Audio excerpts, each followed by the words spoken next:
बात नहीं लिखता, परंतु अपने प्रिय बालक जानकर तुम्हें चेताता हूं। हालेलुया। क्या लिखा है? मैं तुम्हें लज्जित करने के लिए ये बात नहीं लिखता, परंतु अपने प्रिय बालक जानकर तुम्हें चेताता हूं। है ना? प्रेरित पौलुस यहाँ पर कुछ बातों के विषय में लिख रहे हैं। और मैंने अपने जीवन में जब से मैं प्रचार कर रहा हूं तब से आज तक मैंने इस विषय के लिए प्रचार कभी नहीं किया, और आज के दिन मैं इस प्रचार को आपके सम्मुख रख रहा हूं और परमेश्वर के अगुवाई में इस बात को आज के दिन आपसे कहना चाहता हूं। और लज्जित करने के लिए नहीं, आपको अपमानित करने के लिए नहीं, परंतु आपको प्रिय बालक जानकर इस बात को आज के दिन मैं बताना चाहता हूं। बीते सप्ताहों में कई सप्ताह में मैंने अपने जीवन में इन गवाहियों को पाया कि जब कलीसिया का पास्टर जब किसी को डांटता है, जब समझाता है, तो उसकी दो प्रतिक्रिया होती है। पहली प्रतिक्रिया, लोग ये कहते हैं कि मेरी बेइज्जती हो गई, और दूसरी प्रतिक्रिया होती है कि लोग कलीसिया को छोड़ करके चले जाते हैं। ठीक है?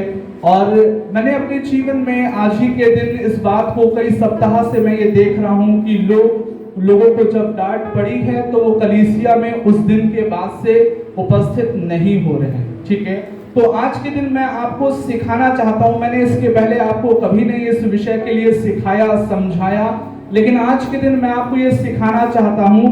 और डांट हमारे जीवन में परमेश्वर के दास के महत्व को, हमारे जीवन में कितना महत्व है, इसके बारे में मैं आपको आज के दिन सचेत करना चाहता हूं, ताकि आप अपने जीवन में जो निर्णय ले रहे हैं उस निर्णय को लेने से पहले कई बार सोचें और कई बार गंभीरता से ध्यान दें कि आपका जो जीवन है क्या वो वचन के अनुसार आपके निर्णय लेने के बाद होगा। इस बात को हमें गहराई से समझने की जरूरत है, क्योंकि परमेश्वर अपने दास को नियुक्त किया है तो उसको अधिकार भी दिया है। किस चीज का अधिकार दिया है?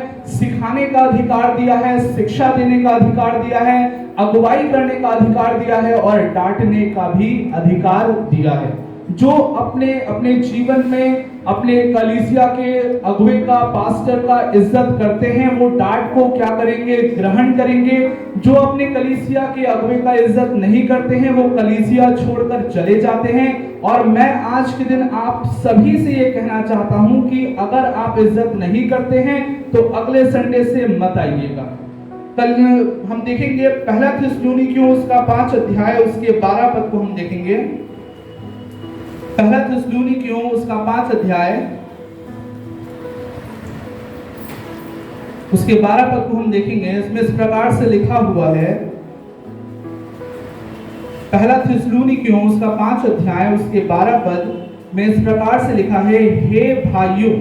और 12 पद के ऊपर, 5 अध्याय उसके 12 पद के ऊपर में क्या लिखा है? कलीसिया को उपदेश। हालेलुया। पृष्ठ संख्या है 284, 284, नए नियम में 284। इसमें देखिए क्या लिखा है।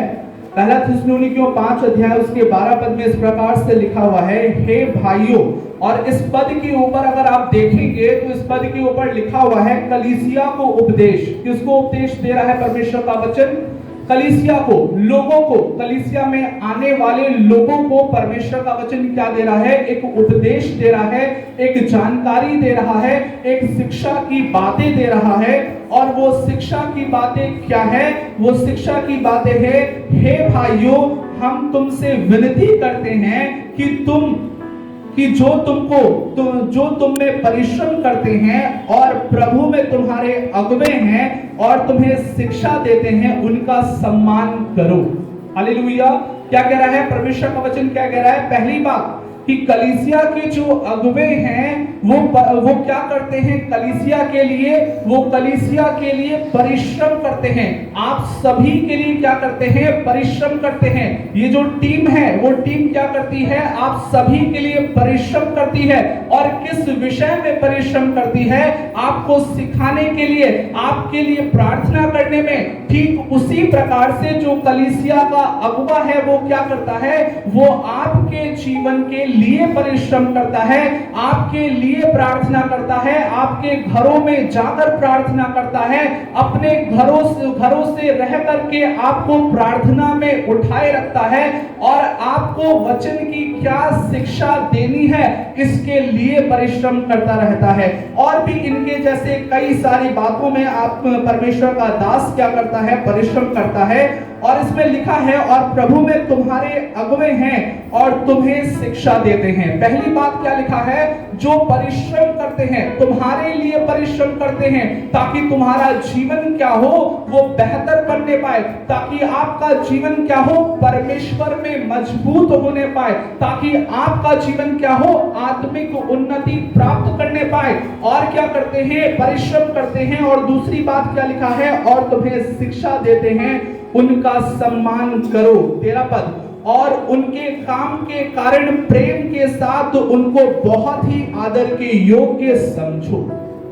क्या लिखा है, उनके काम के कारण, कौन से काम, परिश्रम के काम जो वो आपके जीवन के लिए करते हैं, शिक्षा देने का काम जो वो आपके जीवन के लिए करते हैं, उस शिक्षा देने के काम के लिए हमें क्या करने की जरूरत है, हमें उनका आदर करने की जरूरत है। क्योंकि 13 पद लिखा है, उनके काम के कारण प्रेम के साथ उनको बहुत ही आदर के योग्य समझो। क्या समझो, आदर के योग्य समझो। क्या हम आज के दिन में जो हमें शिक्षा दे रहे हैं उनको आदर का योग्य समझते हैं, या हम आज के दिन उनको तुच्छ समझते हैं?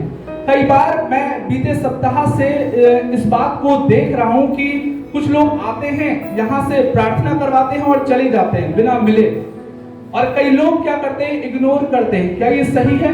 ये इस बात को दिखाता है कि आपके जीवन में परमेश्वर का वचन नहीं है। लेकिन बाइबल क्या कह रहा है, और मैं तुम्हें शिक्षा देते हैं, उनका सम्मान करो और उनके काम के कारण प्रेम के साथ उनको बहुत ही आदर के योग्य समझो। क्या हमारे जीवन में अपने अगुओं के लिए आदर है, या हमारे जीवन में अपने अगुओं के लिए घृणा है, अब हम प्रेम नहीं रखते, या हम अपने अगुओं के विषय में कुछ बुरा और भला कहते हैं? हमारे जीवन में क्या चीजें आज के दिन वास कर रही है, हमें इस बात को समझने की जरूरत है।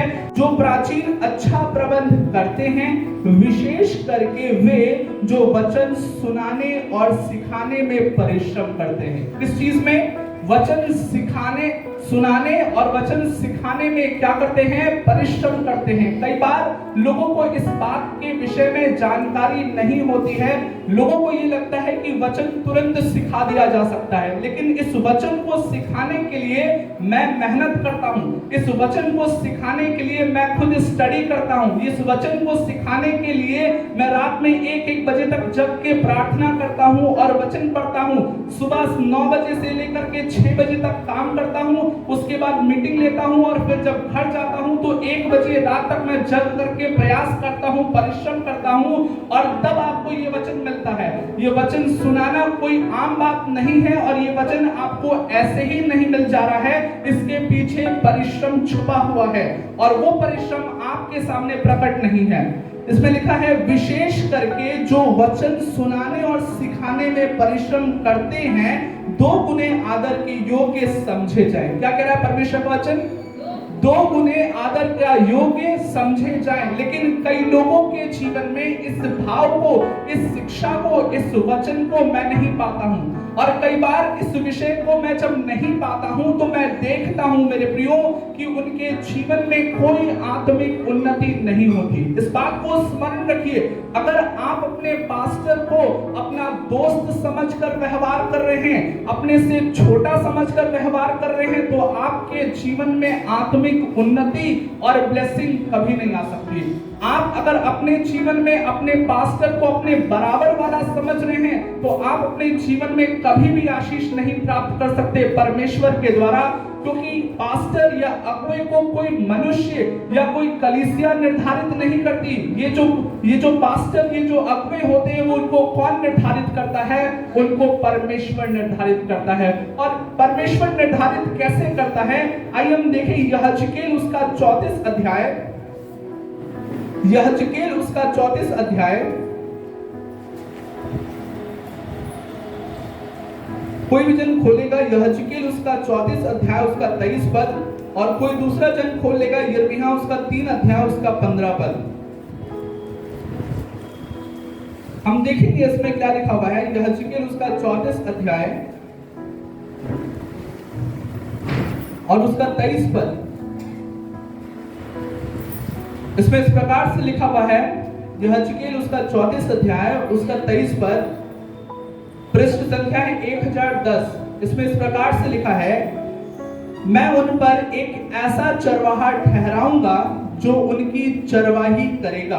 परमेश्वर का वचन क्या कह रहा है? मैं उन पर एक चरवाहा ठहराऊंगा जो उनकी चरवाही करेगा। परमेश्वर कह रहा है। कौन कह रहा है? ये परमेश्वर कह रहा है कि परमेश्वर अपनी प्रजा पर, अपने विश्वास करने वाले लोगों पर क्या करेगा? एक ऐसा चरवाहा ठहराएगा जो क्या करेगा? उनकी चरवाही करेगा। आज के दिन हमें इस बात को समझने की जरूरत है कि क्या हमारे ऊपर एक चरवाहा है? क्या हमारे पास एक पास्टर है? क्या हमारे पास एक अगुवा है? और यहाँ पे जो महत्वपूर्ण बात है वो क्या है? मैं उन पर ऐसा एक चरवाहा ठहराऊंगा। क्या लिखा है? मैं उन पर ऐसा एक, कितना चरवाहा? एक चरवाहा क्या करूंगा? ठहराऊंगा। कई लोगों के पास 4 चरवाहे होते हैं, 5 चरवाहे होते हैं, 10 चरवाहे होते हैं, लेकिन परमेश्वर का वचन क्या कह रहा है? मैं कैसा और कितना चरवाहा ठहराऊंगा? मैं एक चरवाहा ठहराऊंगा जो क्या करेगा? तुम्हारी चरवाही करेगा। लेकिन दुख की बात यह है मेरे प्रियो कि आज के दिन कई लोगों के पास चरवाहा है ही नहीं। आज के दिन दुख की बात तो यह है कि कई लोगों के पास पास्टर तो है ही नहीं। दुख की बात तो यह है कि कई लोग अपने मन में अपने कलीसिया के अगुवे को पास्टर मानते ही नहीं हैं, और पास्टर मान करके उनका सम्मान करते ही नहीं हैं। और जब उनके जीवन में परमेश्वर के द्वारा ठहराए हुए पास्टर का वो सम्मान नहीं करते हैं तो उनके जीवन में आत्मिक उन्नति कभी नहीं हो सकती। जैसा भाई राजकुमार के जीवन में आप गवाही सुन रहे थे, उन्होंने बताया कि जब भैया ने बोला कि आपको आरटीओ का काम करना है, मेरे प्रियो मैंने इस बात को इनको तभी बताया जब मैंने प्रार्थना किया, मैंने इनके लिए परिश्रम किया, मैंने इनके लिए प्रार्थनाओं में इनको ऊपर उठाया कि परमेश्वर आप इस भाई के जीवन के लिए कुछ कार्य करिए। और जब हमारे पास चरवाहा होता है वो क्या करता है? वो आपकी चरवाही करता है। और यही बात यिर्मयाह उसका 3 अध्याय और उसके 15 पद में लिखा है। कोई भी जन पढ़ेगा यिर्मयाह 3 अध्याय। तुम्हें अपने मन के, थोड़ा रुक के पढ़े ना, तुरंत कंपटीशन नहीं है। मैं तुम्हें देख,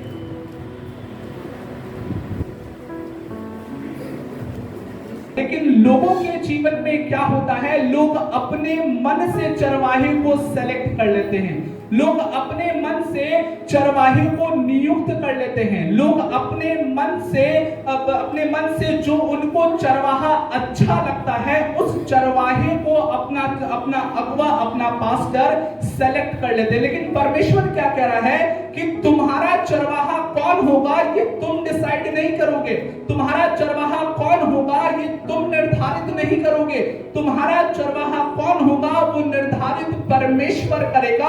और इस बात को हम अपने जीवन में कब और कैसे समझ पाएंगे? जब हम अपने जीवन में प्रार्थना करेंगे। मेरे प्रियो, बाइबल ये बताती है, नीति वचन उसका 29 अध्याय उसके 18 पद में लिखा है कि दर्शन की बात नहीं होने से मेरी प्रजा निरंकुश हो जाती है। क्या लिखा है? दर्शन की बात ना होने के कारण क्या हो जाता है? मेरी प्रजा निरंकुश हो जाती है। कोई भी पढ़ देगा इस वचन को, नीति वचन उसका 29 अध्याय 18 पद। जहां दर्शन की बात नहीं होती, जहां दर्शन की बात नहीं होती, और इस दर्शन की बात का मतलब क्या है? जहां परमेश्वर का प्रकाशन नहीं होता, जहां परमेश्वर अपना प्रकाशन लोगों के जीवन में, लोग परमेश्वर का प्रकाशन नहीं प्राप्त कर पाते हैं, वहां क्या होता है? वहाँ लोग निरंकुश हो जाते हैं। वहां लोग निरंकुश हो जाते हैं, और निरंकुश का मतलब होता है वहां लोग नाश हो जाते हैं। वहां लोग, इंग्लिश बाइबल में लिखा है दे पेरिश, वो नाश हो जाते हैं। सो मेरे प्रियो, क्या हम अपने जीवन में इस बात के लिए गंभीर हैं क्या कि परमेश्वर हमको किसकी अगुवाई में चलना है? क्या हम इस विषय में गंभीर हैं क्या कि परमेश्वर आपने मेरे जीवन के लिए कौन से चरवाहे को, कौन से अगुवे को नियुक्त किया है कि हम उसकी अगुवाई में चले? मेरे प्रियो, मैं ये चाहता हूं कि आप में से हर एक व्यक्ति इस बात को समझे कि हर एक जन को, हर एक व्यक्ति को एक चरवाहे की आवश्यकता है, क्योंकि कोई भी भेड़ बिना चरवाहे के नहीं चल सकती। और जब परमेश्वर ये कह रहे हैं, परमेश्वर का वचन ये कह रहा है कि मैं तुम्हें अपने मन के अनुसार चरवाहा दूंगा, इसका मतलब है कि हर व्यक्ति को चरवाहे की आवश्यकता है। कोई ये नहीं कह सकता कि नहीं, मैं तो आज के दिन में परमेश्वर को बहुत सालों से जान रहा हूं, 5 सालों से जान रहा हूं, मैं तो बाइबल स्टडी करके आया हूं, मैंने तो बहुत ज्यादा मीटिंग अटेंड किया है, मैंने तो बहुत मीटिंग्स में लिया हूं, लेकिन कोई ये नहीं कह सकता कि मुझे चरवाहे की जरूरत नहीं है।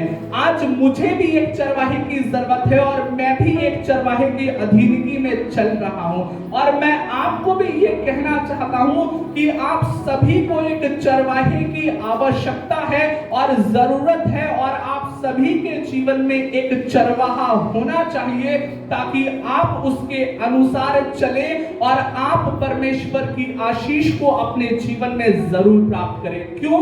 क्योंकि आपको आज के दिन परमेश्वर के राज्य को बढ़ाने के लिए एक सपोर्ट की आवश्यकता है, एक ऐसे व्यक्ति की आवश्यकता है जो आपको शिक्षा दे, जो आपका प्रधान हो, जो आपका प्राचीन हो, जो आपका अगुवा हो, और वो आपको परमेश्वर के मार्गों में लिए चले। और इसीलिए मैंने आपको स्टार्टिंग में यही बात बताई, और मैंने आपसे क्या किया, इस बात को पूरी तरीके से आपको समझा दिया। पहला कुरिन्थियों उसका 4 अध्याय में इस प्रकार से लिखा हुआ है, पहला कुरिन्थियों उसका 4 अध्याय, उसमें इस प्रकार से लिखा हुआ है, प्रेरित पौलुस इस बात को लिख रहे हैं, मैं तुम्हें लज्जित करने के लिए ये बात नहीं लिखता, और ये बात जो मैं आपको सिखा रहा हूं वो आपको लज्जित करने के लिए नहीं सिखा रहा। जो बातों को मैंने आपको बताया है, जिन गवाहियों को मैंने आपको बताया है, ये आपको या किसी व्यक्ति को लज्जित करने के लिए नहीं बताया है। मैंने आपको इसलिए ये बातें इसलिए बताई है क्योंकि आप प्रभु में बढ़े और प्रभु में बलवंत हो और आत्मिक उन्नति कर सके। और प्रेरित पौलुस पहला कुरिन्थियों उसका 4 अध्याय उसके 15 पद में प्रेरित पौलुस भी इस बात को कह रहे हैं। क्या लिखा है? क्योंकि यदि मसीह में तुम्हारे सिखाने वाले 10,000 भी होते तो भी तुम्हारे पिता बहुत से नहीं, इसलिए कि मसीही यीशु में सुसमाचार के द्वारा मैं तुम्हारा पिता हुआ। क्या लिखा है?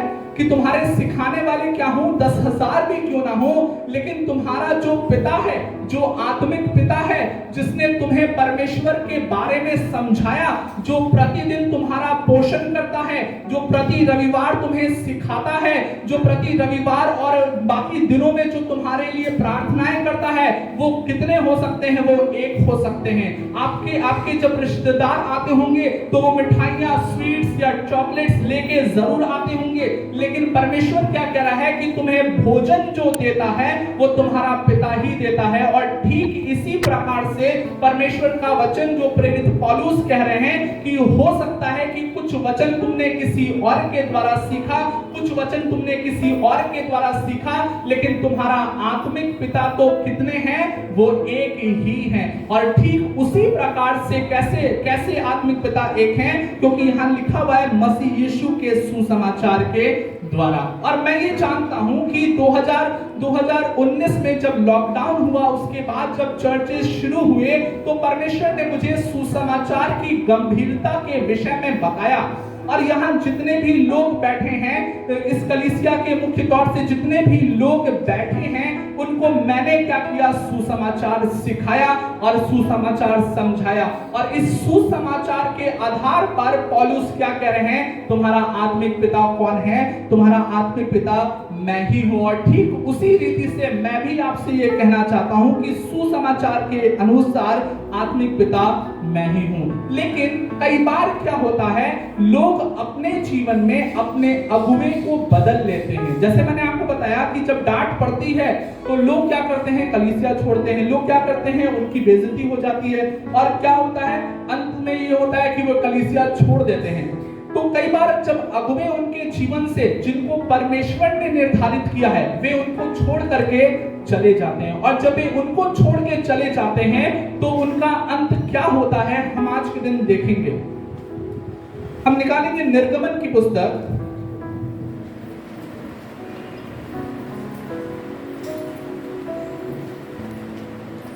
निर्गमन उसका 32 अध्याय,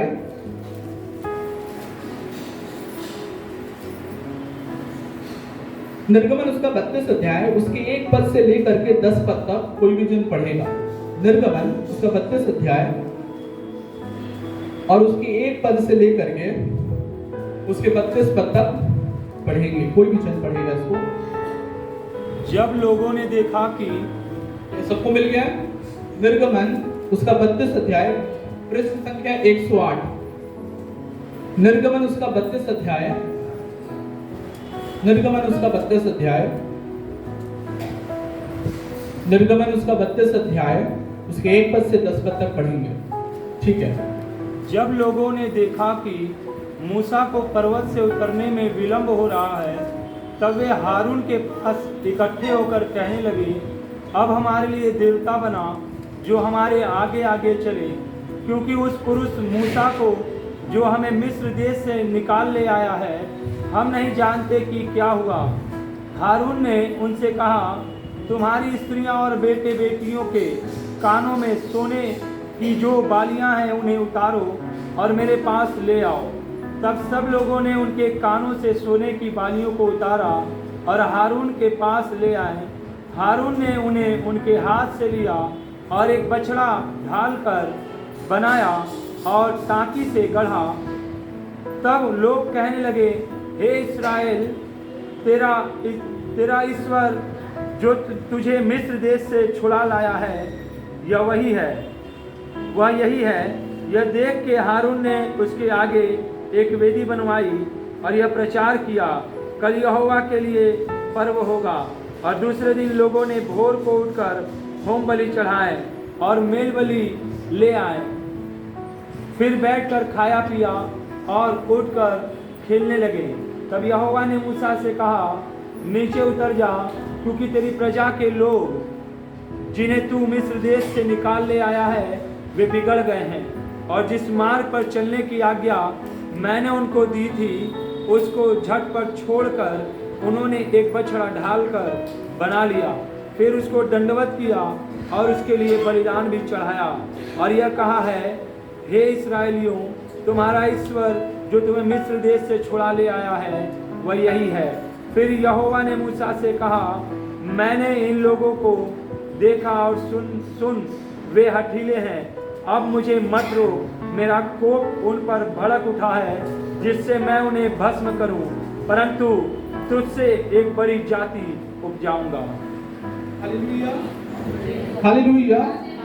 इसमें इजराइलियों के विषय में लिखा है, और इजराइली जब मिस्र देश से निकाल ले गए थे मूसा की अगुवाई में, तो यहाँ पे क्या लिखा हुआ है, जब लोगों ने देखा कि मूसा को पर्वत से उतरने में विलंब हो रहा है, तब वे हारून के पास इकट्ठे होकर कहने लगे। यहाँ पे क्या हुआ, जो अगुवे थे, अगुवों को क्या कर लिया, उन्होंने बदल लिया। जब मूसा को विलंब हो रहा है तो क्या कर लिया, हारून के पास चला गया। लेकिन परमेश्वर ने इजराइलियों के लिए कौन सा अगुवा नियुक्त किया था, किसकी अगुवाई नियुक्त की थी, मूसा की अगुवाई नियुक्त की थी। और आपने इस प्रकार से पढ़ा कि जब हारून के पास लोग गए और हारून से आज्ञा लेने लगे, और हारून कौन थे, हारून मूसा के बड़े भाई थे, वो उससे 3 साल बड़े थे। लेकिन इस बात को स्मरण रखिए, कलीसिया में परमेश्वर के कार्य में कोई बड़ा और छोटा यहाँ पे निर्धारित नहीं किया जाता है। परमेश्वर की इच्छा जिसके लिए होती है वो परमेश्वर के कार्य के लिए निर्धारित किया जाता है, भले ही वो बड़ा हो भले ही वो छोटा हो। और यहाँ पे क्या लिखा है कि लोगों ने, इजरायलियों ने, जब मूसा को विलंब हुआ आने में, जब मूसा सीने पर्वत पर थे, जब वो प्रार्थना कर रहे थे, तो क्या हुआ, इजरायलियों ने ये सोचा कि हम अपने लिए क्या बनाएंगे, अपना देवता बनाएंगे। और उन्होंने हारून की अगुवाई में क्या किया, सोने का बछड़ा बनाया। और जब सोने का बछड़ा बनाया तो वो ये बात परमेश्वर ने देखा और ये बात परमेश्वर को पसंद नहीं आया, ये बात परमेश्वर को भली नहीं लगी। और जब ये बात परमेश्वर को भली नहीं लगी तो 7वें पद में देखिए क्या लिखा है, निर्गमन 32 अध्याय 7 पद। तब यहोवा ने मूसा से कहा, यहाँ मूसा परमेश्वर से क्या कर रहे हैं, प्रार्थना कर रहे हैं। और प्रार्थना के दौरान मूसा से परमेश्वर बातचीत कर रहे हैं और कह रहे हैं, तब यहोवा ने मूसा से कहा, नीचे उतर जा, क्योंकि तेरी प्रजा के लोग, क्या लिखा है, परमेश्वर यहाँ पे ये नहीं कह रहे हैं कि मेरी प्रजा के लोग, क्या कह रहे हैं, तेरी प्रजा के लोग। क्यों कह रहे हैं परमेश्वर यहाँ पर तेरी प्रजा के लोग, क्योंकि परमेश्वर ने मूसा को बुलाहट दी थी। क्यों कह रहे हैं तेरी प्रजा के लोग, क्योंकि परमेश्वर ने मूसा को नियुक्त किया था। पहली बात बुलाहट दी थी, दूसरी बात नियुक्त किया था। किस लिए नियुक्त किया था, इजराइलियों की अगुवाई करने के लिए, इजराइलियों की चरवाही करने के लिए। और इजराइलियों को किसके अनुसार चलना था, हारून के अनुसार चलना था। क्या, किसके अनुसार चलना था, बोलिए किसके अनुसार चलना था, मूसा के अनुसार चलना था। और जब वो मूसा के अनुसार नहीं चले तो उन्होंने क्या बना लिया, सोने का बछड़ा बना लिया और क्या कहा, यही मेरा परमेश्वर यहोवा है। और ये बात परमेश्वर को अच्छी नहीं लगी और इसलिए परमेश्वर ने मूसा को बोला कि तू जा। और क्यों जाने के लिए बोला, क्योंकि लिखा है, क्योंकि तेरी प्रजा के लोग, अर्थात जिस व्यक्ति को परमेश्वर ने निर्धारित किया है उस व्यक्ति को परमेश्वर ने अधिकार दिया है। और परमेश्वर स्वयं उसको क्या बोल रहा है, तेरी प्रजा के लोग। अर्थात कहीं ना कहीं मूसा को परमेश्वर क्या मान चुका था, इजराइलियों के लिए एक अगुवा मान चुका था, वो नबी था और वो क्या कर रहा था, परमेश्वर के लिए इजराइलियों की अगुवाई कर रहा था। तो ठीक इसी प्रकार से मेरे प्रियो, हमारे जीवन में भी आज के दिन ऐसा होता है जब हम अपने जीवन में प्रार्थना नहीं करते हैं और इस विषय के लिए प्रार्थना नहीं करते हैं कि प्रभु आप मुझे बताइए कि मेरा अगुवा कौन है। जब हमारे जीवन में हमें ये क्लियर नहीं होता है, हमें स्पष्ट नहीं होता है कि मेरा अगुवा कौन है, और जब हमें स्पष्ट नहीं होता है तो हम क्या करते हैं, हम अपने अगुवे को परिस्थिति के अनुसार, हमारे जीवन की परिस्थिति के अनुसार हम बदल लेते हैं। जहां हमें अच्छा लगता है वहां हम चले जाते हैं, जो स्थान हमें अच्छा लगता है, जो अगुवा हमारे अनुसार बात करता है, हम उसके पास चले जाते हैं और परमेश्वर की बुलाहट, परमेश्वर की इच्छा, परमेश्वर की योजना को हम भूल जाते हैं और नकार देते हैं और अपने जीवन से अनाज्ञाकारिता को प्रकट करते हैं। और इसीलिए बाइबल ये कहता है कि जहां दर्शन की बातें नहीं होती वहां लोग निरंकुश हो जाते हैं। मतलब जहां परमेश्वर का प्रकाशन नहीं होता है, जहां परमेश्वर अपने लोगों से वचन के द्वारा बात नहीं करता है, वहां लोग नाश हो जाते हैं। और यहाँ पे भी हम लोगों ने पढ़ा कि परमेश्वर क्रोधित थे। परमेश्वर यहाँ पर क्या थे, बहुत क्रोधित थे। और आगे लिखा है, जो जिन्हें तू मिस्र देश से निकाल ले आया। परमेश्वर यहाँ ये नहीं कह रहे हैं कि जिन्हें मैंने मिस्र देश से निकाल ले आया। क्या कह रहे हैं परमेश्वर, तूने मिस्र देश से निकाल लिया। कई बार जब हम अपने जीवन की गवाही देते हैं तो हम केवल परमेश्वर के नाम की महिमा कर देते हैं, हम बोलते हैं कि परमेश्वर का धन्यवाद हो, लेकिन हम अपनी गवाही में एक बार भी अपने अगुवे के विषय में नहीं कहते हैं कि मेरे अगुवे के द्वारा, उनकी प्रार्थना के द्वारा, उनकी शिक्षा के द्वारा आज के दिन हमारा जीवन क्या है, फलवंत है और ब्लेस हुआ है और ये गवाही हमारे जीवन में उत्पन्न हुई है। लेकिन परमेश्वर अपने चुने हुए दासों को, परमेश्वर अपने निर्धारित किए हुए दासों को कभी नहीं भूलता। परमेश्वर अपने चुने हुए दासों को सम्मान देता है, परमेश्वर अपने चुने हुए दासों को इज्जत देता है। और इसीलिए कह रहा है, ये एक सम्मान का शब्द है, तेरी प्रजा के लोग और जिन्हें तूने मिस्र देश से निकाल ले आया। परमेश्वर खुद कह रहा है कि मेरे बेटे मूसा, लोगों ने तो कुड़कुड़ाया, लोग तो तुझे बुरा भला कह रहे थे, लोग तो तेरे विषय में गलत बोल रहे थे, लेकिन मेरे हृदय में क्या है? मेरे हृदय में ये है कि मैं तेरे परिश्रम को जानता हूं। मेरे हृदय में ये है कि मैं जानता हूं कि तू पीछे से गाली खा रहा था और आगे से प्रार्थना कर रहा था। पीछे से लोग तुझे बुरा भला कह रहे थे, लेकिन तू अपने आंखों को पर्वत की ओर उठा रहा था। और यही जीवन एक अगुवे का भी होता है। लोग हो सकता है, सब लोग नहीं, कुछ लोग हो सकते हैं कि अगुवे को बुरा भला कहें, लेकिन वो अगुवा तब भी निरंतर प्रार्थना करता। और मैंने अपने जीवन में खुद कई लोगों को अगुवाई दी है, कई लोगों को बताया है, कई लोगों को सिखाया है, लेकिन आज के दिन या तो वो बुरा भला कहते हैं या आज के दिन वो अब कलीसिया छोड़कर जा चुके हैं। और इसमें यहां लिखा है वे बिगड़ गए हैं। परमेश्वर क्या कह रहा है? परमेश्वर मूसा को गलत नहीं कह रहे हैं। परमेश्वर क्या कह रहे हैं? परमेश्वर कह रहे हैं कि तेरी प्रजा के लोग बिगड़ गए हैं। आज सवाल है कि आप बिगड़ गए हैं या आपके पास परमेश्वर का रेवलेशन है, या आपके पास परमेश्वर का दर्शन है। अगर आपके पास परमेश्वर का दर्शन है तो आप बिगड़ेंगे नहीं, परंतु आप परमेश्वर का सम्मान करेंगे और अपने अगुवे का, अपने सिखाने वाले का, अपने वचन की शिक्षा देने वाले का, जो आपके लिए परिश्रम कर रहे हैं, उनका आप निश्चित तौर पर सम्मान करेंगे। लेकिन मैंने कई बार देखा कि लोग इस बात को बहुत आसानी से लेते हैं। अरे वो पास्टर है तो क्या हुआ? अरे वो पास्टर है तो ऐसे बोल देगा, अरे वो पास्टर है तो ये कह देगा, उसका काम है हमें सिखाना, वो हमें बोल नहीं सकता। हमारे जीवन में अगर ये टोन है तो आप निश्चित जानिए आप परमेश्वर के सच्चे जन नहीं हैं। 8वां पद, और जिस मार्ग पर चलने की आज्ञा मैंने उनको दी थी, उनको झटपट छोड़कर उन्होंने एक बछड़ा ढाल कर बना लिया। क्या लिखा है? परमेश्वर कह रहा है वे बिगड़ गए। और कैसे बिगड़ गए? उन्होंने झटपट छोड़ दिया, उन्होंने झटपट परमेश्वर के मार्गों को छोड़ दिया। और जब उन्होंने परमेश्वर के मार्गों को छोड़ा तो 9वें पद में लिखा है, फिर यहोवा ने मूसा से कहा, 9 पद, फिर यहोवा ने मूसा से कहा, मैंने इन लोगों को देखा और सुन वे हठीले हैं। क्या लिखा है? परमेश्वर कह रहा है कि मैंने इन लोगों को देखा है और ये कौन है? ये हठीले लोग हैं। अब मुझे मत रोक, मेरा कोप उन पर भड़क उठा है, जिससे मैं उन्हें भस्म करूं, परंतु तुझसे एक बड़ी जाति बनाऊंगा। और परमेश्वर क्या कह रहा है? परमेश्वर ये नहीं कह रहा है कि मैं अब उठूंगा और उनको क्या कर दूंगा? भस्म कर दूंगा। परमेश्वर फिर अपने दास का सम्मान कर रहे हैं और कह रहे हैं मुझे मत रोक। क्या कह रहे हैं?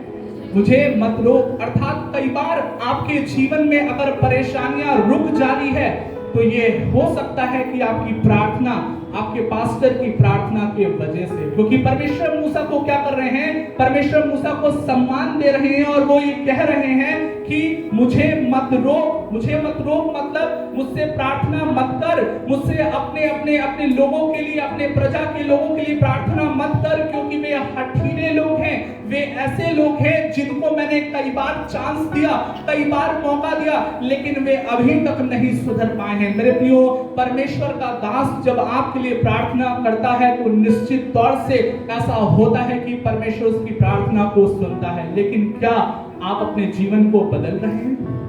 क्या आप अपने हठीले स्वभाव को बदल रहे हैं? क्या आप अपने परमेश्वर के नियुक्त किए हुए दासों की इज्जत कर रहे हैं? या जब आपके पास परेशानी आती है तो आप 10 बार फोन करते हैं, और जब आपके पास परेशानी चली जाती है, जब आप आशीषित हो जाते हैं तो आप कहते हैं कि ठीक है, चले जाएंगे चर्च में, बात कर लेंगे पास्टर से। लेकिन कई ऐसे लोगों को मैं जानता हूं, इस कलीसिया के ही हैं, कई ऐसे लोगों को जानता हूं जो हाल चाल लेने के लिए फोन करते हैं, जो मेरे पास, बहन अनीता के पास इसलिए फोन करते हैं कि प्रार्थना नहीं कराना है, क्या करना है? हालचाल लेना है। अब इसका ये मतलब नहीं कि सब लोग इसके लिए फोन करने लगे, मैं कोई गवाही दे रहा हूं, एक बात बता रहा हूं कि कई लोग क्या करते हैं, प्रेयर रिक्वेस्ट के लिए फोन नहीं करते। कुछ ऐसे भी लोग हैं जो हालचाल लेने के लिए फोन करते हैं कि भैया आपका क्या हालचाल है, कैसे हैं आप। सो ये क्या दिखाता है? ये सम्मान दिखाता है। और यहां पर जब लोगों ने क्या किया, जब लोगों ने अपने अगुवे को बदल लिया तो क्या हुआ, वे लोग नष्ट हुए, है ना। परमेश्वर ने क्या किया, नष्ट किया। और इसीलिए मैं आपको समझा रहा हूं कि जब हमारे पास सही अगुवा होता है तो हमें क्या करने की जरूरत है, हमें उसका सम्मान करने की जरूरत है और उसकी अधीनगी में चलने की आवश्यकता है। नहीं तो ऐसा हो सकता है कि जीवन की पुस्तक से हमारा नाम काट दिया जाएगा। निर्गमन 32 अध्याय को आप पूरा पढ़िएगा, समय के कम होने की वजह से मैं पूरा नहीं समझा रहा हूं। आइए हम देखेंगे इब्रानियों उसका 13 अध्याय, इब्रानियों उसका 13 अध्याय, इब्रानियों उसका 13 अध्याय,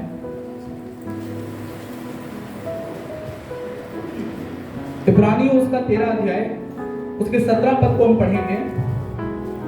कोई भी जन पढ़ देगा इसको। इब्रानियों 13 अध्याय उसके 17 पद, और इसको हम लोग इंग्लिश वर्जन में भी पढ़ेंगे, एम्प्लीफाइड वर्जन। इब्रानियों 13 अध्याय उसका 17 पद, एम्प्लीफाइड वर्जन, हिंदी भी पढ़ेंगे और एम्प्लीफाइड वर्जन भी पढ़ेंगे। अपने अगुओं की आज्ञा मानो और उनके अधीन रहो, क्योंकि वे उनके समान तुम्हारे प्राणों के लिए जागते रहते हैं, जिन्हें लेखा देना पड़ेगा। वे यह काम आनंद से करें, ना कि ठंडी सांस ले लेकर, क्योंकि इस दशा में तुम्हें कुछ लाभ नहीं। हालेलुया। क्या कह रहा है परमेश्वर का वचन, अपने अगुओं की, किसकी, किसकी, तो अपने अगुओं की मतलब क्या है कि आपका अगर अपना अगुआ होगा, अपना अगुआ का मतलब जिसे परमेश्वर आपको दे, अपना अगुआ का मतलब जिसे परमेश्वर आपके लिए निर्धारित करे। और जब तक आपको इसका प्रकाशन नहीं होगा, जब तक आपको इस विषय के बारे में नहीं पता होगा कि मेरा अगुआ कौन है, आप अधीनगी में नहीं रह सकते। हालेलुया। अब आपको ये पता है कि आपके पिता कौन है, आपके माता कौन है, तो जब वो आपको डांटते हैं, आपको सिखाते हैं, आपसे कोई काम कहते हैं, तो आप उस काम को करते हैं, आप उनकी शिक्षा को ग्रहण करते हैं, उनके साथ बने रहते हैं, उनका सम्मान करते हैं, उनका देखभाल करते हैं। लेकिन अगर आपको नहीं पता होगा कि आपका अगुआ कौन है, तो आप ये सारे काम नहीं कर पाएंगे। इस पे लिखा क्या है, कोई पढ़ेगा एम्प्लीफाइड वर्जन से। क्या लिखा है, ओबे, क्या लिखा है, ओबे योर स्पिरिचुअल लीडर्स, मतलब आत्मिक अगुओं का, किसका सम्मान, किसको, किसकी आज्ञा मानना है, आत्मिक अगुओं की क्या करना है, आज्ञा मानना है। लेकिन मानेंगे कब, जब आपको पता होगा कि आपका आत्मिक अगुआ है कौन। हालेलुया। फिर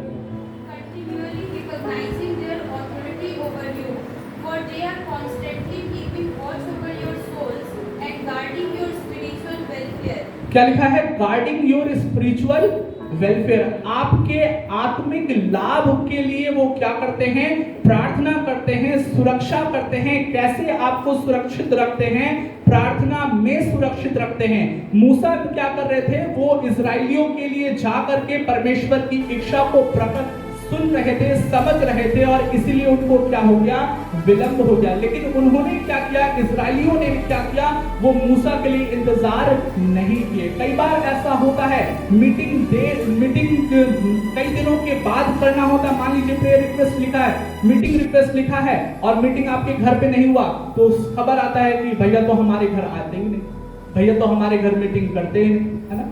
तो हमें इस बात को समझना है कि क्या हम अपने आत्मिक अगुओं को सम्मान दे रहे हैं, क्या हम उनके प्रति अधीनगी में रह रहे हैं। और अगर आपके जीवन में कोई काम विलंब से हो रहा है, तो आपको अपने अगुओं पर विश्वास करने की जरूरत है, आपको अपने अगुए का सहारा बनने की जरूरत है, ना कि उनके जीवन के लिए सिरदर्द बनने की जरूरत है। मैं अपने टीम को इस बात को बहुत अच्छे से समझाता हूं कि अगुए के लिए सिरदर्द मत बनिए, अगुए का सहारा बनिए, अगुए का सहायक बनिए, क्योंकि वही अगुआ है जो वो आपके लिए प्रार्थना कर रहा है, वही अगुआ है जो आपके सिरदर्द को मिटा रहा है। लेकिन आप खुद अपने अगुए को अगर सिरदर्द देंगे, तो वो अगुआ आपको कैसे सहारा देगा। और इसीलिए यहाँ पर क्या लिखा है, अपने अगुओं की आज्ञा मानो। क्या आप आज्ञा मान रहे हैं, क्या आप हर आज्ञा मान रहे हैं? क्या अगर आपको बोला जा रहा है 10 बजे चर्च में आइए, तो क्या आप 10 बजे चर्च में आ जा रहे हैं? क्या आप अपने अगुओं की आज्ञा को मानने के प्रति कितने गंभीर हैं? परमेश्वर इन सारी चीजों को देखता है मेरे प्रियो, और इन सारी बातों का प्रतिफल देता है। और अगर हम अपने अगुओं की आज्ञा को इग्नोर कर रहे हैं, हम अपने अगुए की आज्ञा को नजरअंदाज कर रहे हैं, तो इसका प्रतिफल हमारे जीवन में नहीं मिलेगा। इस बात को निश्चित समझिए। इसमें लिखा है अपने अगुओं की आज्ञा मानो और उनके अधीन रहो। क्या लिखा है? उनके अधीन रहो। Submit towards them. क्या कह रहा है? Submit towards them. अपने जीवन को उनके क्या करो? अधीनगी में चलाओ और संपूर्ण रीति से क्या करो? जो वो कह रहे हैं उनकी सब बातों को मानो। कई बार ऐसा हो सकता है कि आपको कोई बात अगुए की समझ में ना आए। कई बार ऐसा हो सकता है कि आपको कोई बात अगुए की सही ना लगे। कई बार ऐसा हो सकता है कि आपको ये सही ना लगे कि अगुआ क्या कह रहा है और आपके समझ में ना आए। लेकिन इस बात को निश्चित जानिए कि हर विश्वासी अपने अगुए की बात उस समय नहीं समझ सकता। समय जब आएगा तो आप उस बात को जरूर समझेंगे कि मेरे जो पास्टर थे वो ये कह रहे थे और ये आज मुझे समझ में आ रहा है। और कई टीम के लोगों को मैंने ये बात समझाई और आज के दिन वो समझते हैं कि जो बात मैंने बताई उनको, वो आज के दिन उनके जीवन में लाभान्वित हो रही है। मेरे प्रियो, क्या आप अपने अगुए की सारी आज्ञा को मानते हैं? अगर आप व्यस्त हैं तो भी क्या आप अपने अगुए के लिए समय निकालकर उनकी आज्ञा को प्राथमिकता देते हैं? अगर आपका अगुआ कुछ कह रहा है तो हर परिस्थिति में क्या आप उसकी बात को मानते हैं? या जब आपकी परिस्थिति अच्छी है, जब आपके पास समय है, तब आप उसकी बात को मानते हैं? परमेश्वर इन सारी चीजों के लिए प्रतिफल देता है और उसमें लिखा है क्योंकि वे उनके समान तुम्हारे प्राणों के लिए जागते रहते हैं, जिन्हें लेखा देना पड़ेगा, वे यह काम आनंद से करें। क्या कह रहा है परमेश्वर का वचन? विश्वासियों को कह रहा है कि वे ये काम कैसे करें? आनंद से करें, कुड़कुड़ा के ना करें। क्यों कुड़कुड़ा के ना करें? न ठंडी सांसें ले लेकर, क्योंकि इस दशा में मैं तुम्हें कुछ लाभ नहीं, इस दशा में तुम्हें कुछ लाभ नहीं। क्योंकि परमेश्वर का वचन कह रहा है कि तुम कुड़कुड़ा के करोगे, तुम दूसरे तरीके से करोगे, तुम उनकी बातों को अधूरी मानोगे, तुम उनकी बातों का पालन नहीं करोगे, तो तुम्हें कुछ लाभ नहीं होगा। परमेश्वर की तरफ से तुम्हारे जीवन में कोई भी ब्लेसिंग नहीं मिलेगी। सो मेरे प्रियो, क्या आज के दिन में हमारा जीवन गंभीर है या आज के दिन भी हम ठट्ठा करने में व्यस्त हैं? क्या आज के दिन हमारे जीवन में हम परमेश्वर की आज्ञाकारिता में बढ़ रहे हैं? और जब हम परमेश्वर की आज्ञाकारिता में बढ़ेंगे तो निश्चित तौर पर हम उसके ठहराए हुए अगुवे का सम्मान करेंगे, अधीनगी में करेंगे, अधीनगी में रहेंगे, आज्ञाकारिता में रहेंगे और उसकी सेवा में, अब उसकी सेवा को अपना सेवा जान करके उसकी सेवकाई में मदद करेंगे ताकि परमेश्वर की महिमा हो। एक बार फिर से हम पढ़ देंगे पहला तीमुथियुस 5 अध्याय उसका 7 पद, और देखिए इसमें क्या लिखा। और ये सब बातें मैं आपको इसलिए कह रहा हूं, ये सब बातें मैं आपको इसलिए बता रहा हूं क्योंकि परमेश्वर का वचन इस प्रकार से कह रहा है। पहला तीमुथियुस उसका 5 अध्याय उसका 17 पद, जो प्राचीन अच्छा प्रबंध करते हैं, विशेष करके वे जो वचन सुनाने और सिखाने में परिश्रम करते हैं, 2 गुने आदर के योग्य समझे जाएं। हालेलुया। क्या लिखा है? फिर से मैं वही बात बता रहा हूं कि जो प्राचीन तुम्हारे लिए अच्छा प्रबंध करते हैं, और ये बात इसलिए सिखा रहा हूं क्योंकि मैंने कई लोगों को देखा, आप परमेश्वर के वचन को तो सीख लेंगे, आप परमेश्वर के वचन को तो जान लेंगे, जब आप खोजेंगे परमेश्वर का वचन तो आपको निश्चित तौर पर मिलेगा, लेकिन जो महिमा परमेश्वर को आपसे 10 साल पहले लेना होगा वो 10 साल बाद लेगा। आपके जीवन में जो ब्लेसिंग आपको 10 साल पहले मिलनी होगी वो क्या मिलेगा? 10 साल बाद मिलेगा। मैं एक उदाहरण आपको दे रहा हूं, जब हमारे जीवन में अगुवा हमें सही मिल जाता है, सही चरवाहा मिल जाता है, तो आत्मिक उन्नति के लिए हमें ज्यादा मेहनत नहीं करना पड़ता है। आत्मिक उन्नति के लिए हमारे जीवन में हमें ज्यादा प्रयास नहीं करना पड़ता है, हमें गाइडेंस मिलता है और हम उस मार्ग में चलते हैं। तो मेरे प्रियो, आप क्या अपने जीवन में अपने अगुवे का 2 गुना सम्मान कर रहे हैं या आप अपने अगुवे को अपने जैसा समझ रहे हैं? आप अपने अगुवे को बेटा और बाबू समझ रहे हैं? क्या समझ रहे हैं? कई बार लोग ऐसे बोलते हैं, आप अपने अगुवे को पास्टर बोलने में शर्माते हैं। परमेश्वर का दास आपका कोई बेटा और बाबू नहीं है, परमेश्वर का दास आपका पास्टर है। और अगर आप इस नाम से उसको संबोधित नहीं कर पा रहे हैं तो ये आपकी अनाज्ञाकारिता के वजह से है। हालेलुया। और आइए एक जगह पे देखेंगे, फिर वचन का अंत करेंगे, आज के वचन का अंत करेंगे हम लोग। दूसरा राजा उसका 4 अध्याय, दूसरा राजा उसका 4 अध्याय और उसके 8 पद से लेकर के उसके 16 पद तक हम पढ़ेंगे। जल्दी से कोई भी जन पढ़ देगा। दूसरा राजा उसका 4 अध्याय उसके 8 पद से उसके 16 पद तक। दूसरा राजाओं की पुस्तक उसका 4 अध्याय उसके 8 पद से उसके 16 पद तक जल्दी से पढ़ेंगे। एक दिन की बात है कि एलीशा सुनेम को गया, जहाँ एक कुलीन स्त्री थी, और उसने उसे रोटी खाने के लिए विनती करके विवश किया। बस क्या लिखा है? विनती करके विवश किया। क्या लिखा है? परमेश्वर का वचन क्या बता रहा है कि एक दिन की बात है कि एलीशा, किसकी बात हो रही है? एलीशा की बात हो रही है और एक धनी स्त्री की बात हो रही है। और वो धनी स्त्री क्या कर रही है? एलीशा को विवश कर रही है, विनती कर रही है और विवश कर रही है कि आप मेरे घर पर भोजन करके ही जाइए। क्यों विवश कर रही है?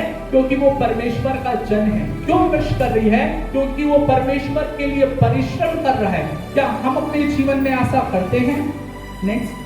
अतः जब जब वह उधर से जाता तब तब वह वहां रोटी खाने को उतरता था। बस क्या लिखा है? जब जब वो उधर से जाता तब तब वो रोटी खाने को उतरता था। मेरे प्रियो, इस कलीसिया में भी कुछ ऐसे लोग हैं जिनके घर में मैं चला जाऊं या कलीसिया के कुछ लोग चले जाए, सिस्टर अनीता चली जाए, तो मेरा ये अनुभव है कि कभी खाली पेट नहीं आए वापस, हमेशा भरे पेट आए हैं। और मैं परमेश्वर से उन लोगों का, परमेश्वर के लिए धन्यवाद करता हूं उन लोगों को कि परमेश्वर उनको और आशीषित करे और ब्लेस करे। आगे।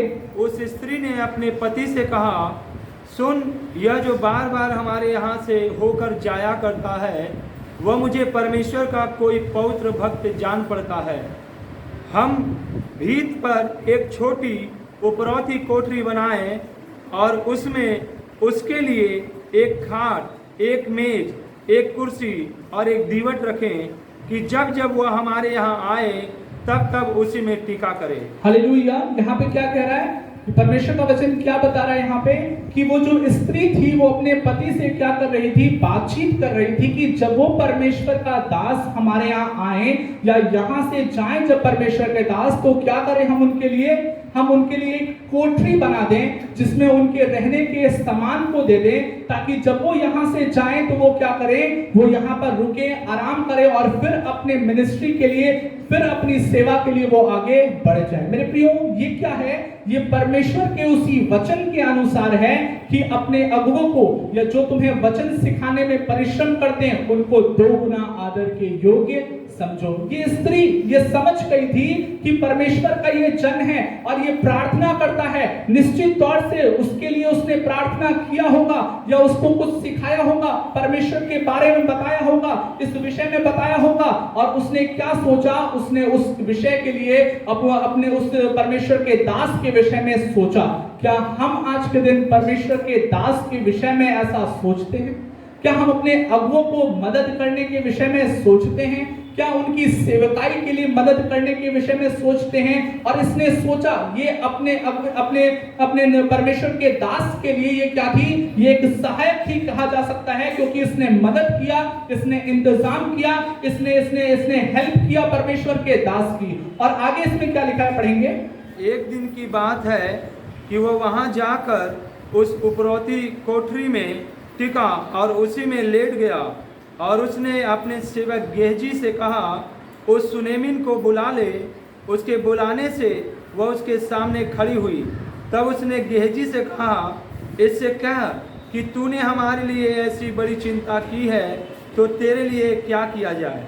क्या तेरी चर्चा राजा या प्रधान सेनापति से की जाए? उसने उत्तर दिया, मैं तो अपने ही लोगों में रहती हूँ। फिर उसने कहा, तो इसके लिए क्या किया जाए? गेहजी ने उत्तर दिया, निश्चय उसके कोई लड़का नहीं और उसका पति बूढ़ा है।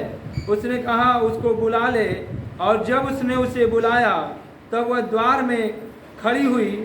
तब उसने कहा, बसंत ऋतु में दिन पूरे होने पर तू एक बेटा छाती से लगाएगी। स्त्री ने कहा, हे मेरे प्रभु, हे परमेश्वर के भक्त, ऐसा नहीं, अपनी दासी को धोखा न दे।